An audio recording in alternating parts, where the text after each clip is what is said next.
think one of the biggest mistakes we could make right now in the history of our country is to not examine this pattern of completely ignoring our laws under one administration, and in fact, not only emboldening and permitting, in fact, funding anarchist behavior under one administration. And then when an administration comes in to try to right the ship, restore the country, repair the damage, we get behavior that is not only obstructionist, subversive, but illegal, all in the name of what? For the life of me, if we want to ensure the devolution of our free state, our free nation, a nation under a rule of law, this is the quickest way to do it. And shockingly, we have not only funded and permitted this type of behavior, we now have lawmakers in Congress, senators, complicit in this, advocating it. As of yesterday, they were putting out a video encouraging government officials to ignore orders. Our enemies, our adversaries across this world are laughing at what is happening right now. And not only are they doing this and encouraging the behavior, they are obstructing us and trying to fix this every step of the way. And it's not just happening in our cities. They just shut down the government for 43 days. Shut it down. And at what point are Americans going to catch on and understand that these are not lawmakers of yore? These are people that are here that do not, in any way, shape, or form, want our country to continue as the country it was founded to be 250 years ago, a nation under a rule of law made by the people, the people's law, and every time they're ordering a government official to ignore it, ignore orders, they're telling them, ignore those that were elected by the people, ignore the law of the people. And so somebody in this place has to call that out, because that is the quickest way to lose this nation. And I want to say thank you for being here today and testifying. We have a law enforcement officer that was on the front lines and I was the Attorney General of Florida, and when the sheriffs came to me and said, the Biden administration is telling us to release people here illegally that are in our jails, they've committed crimes, and instead of taking them from us, as they are required to do under the law, and deporting them back to their home countries so that they can't continue to victimize Americans, they are telling us to release serious felony offenders back into the communities. And so they had to, because Biden was not following the law. And that happened time and time again. Drug traffickers, burglars, people, and did it shock the nation when we kept seeing crimes being committed? If they were paying attention, it shouldn't have, because the sheriffs and law enforcement officers around this nation were being told by the Biden administration to push them back into our communities. Let me tell you another thing that I had to file suit on to get information when we found out.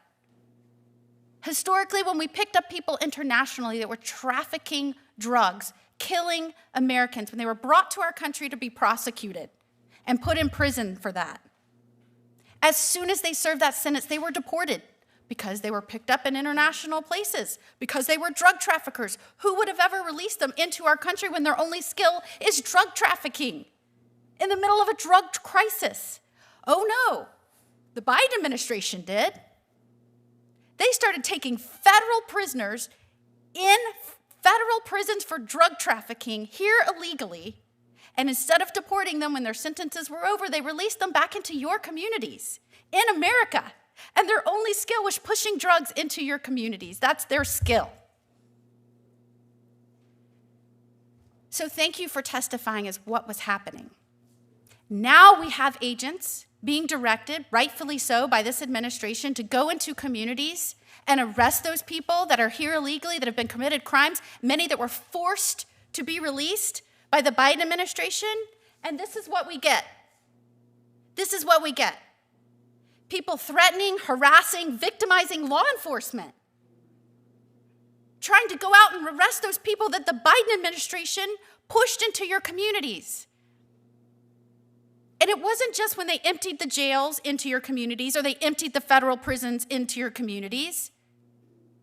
They kept letting everyone just walk into our country, hundreds of thousands of people every month, and push them in mass quotas to release into our country.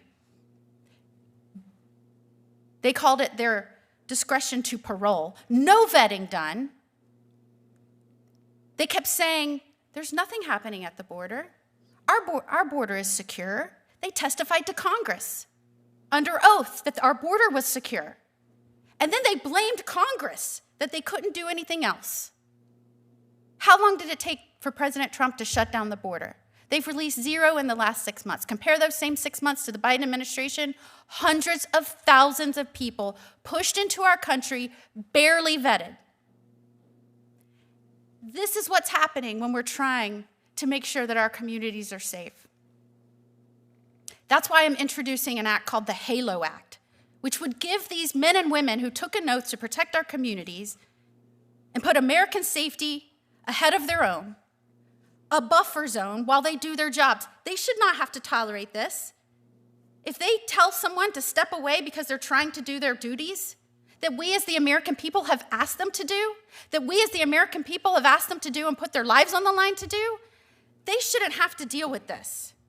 And I hope every single one of my colleagues understands that without men and women that take that oath and serve on that very thin line, we don't have a country under a rule of law. We ask them to do incredibly dangerous jobs. We could give them the space to do it. I also believe there is absolutely no way that these groups should be funded with American tax dollars. Talk about our adversaries laughing. It's like pouring acid on the fibers that bind us together as a nation, that create that strength. We're now going to take tax dollars and weaken that, going against the men and women trying to ensure safety, funding the people that are threatening and harassing them. Ms. Cathal, I thank you for your testimony. And what you've said today is that American tax dollars have gone to this subversive network. Is that correct? That's correct. And Ms. Carter-Walters, what you're saying today, and thank you so much for being here today, I have often said that the very people that the folks across the aisle profess to want to protect are the very ones they are hurting with their insane, undermining policies. And it is so refreshing to hear someone, a resident of a place where this is happening, speak out and said, if they were looking out for Americans, the country that they swore to come in and represent the people, and not the criminals, this country would look very different. Thank you for your bravery and your courage to come here today. I don't know if that makes you any more popular in your community, but you're certainly representing what our founders imagined for a nation under a rule of law. And I am grateful to you. Do you believe that federal funding should go to states and cities that are sanctuary cities that refuse to enforce the law and refuse to work with federal law enforcement? No, I don't believe that. And I just want to say it's not surprising that we don't see no Democrats here, because that's what's happening in Chicago.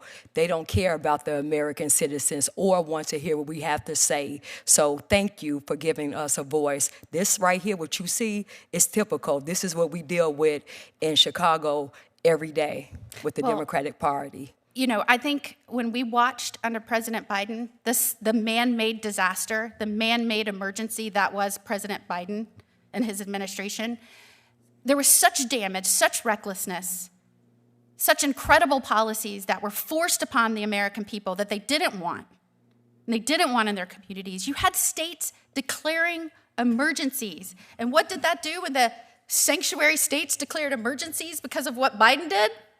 They got more federal funding.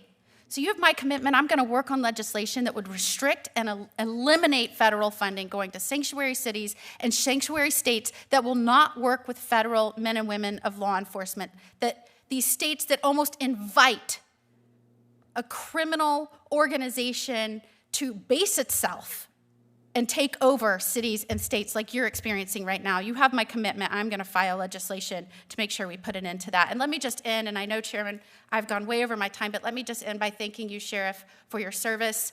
My husband is a career law enforcement officer. What they have had to endure over the last 4 years is unconscionable.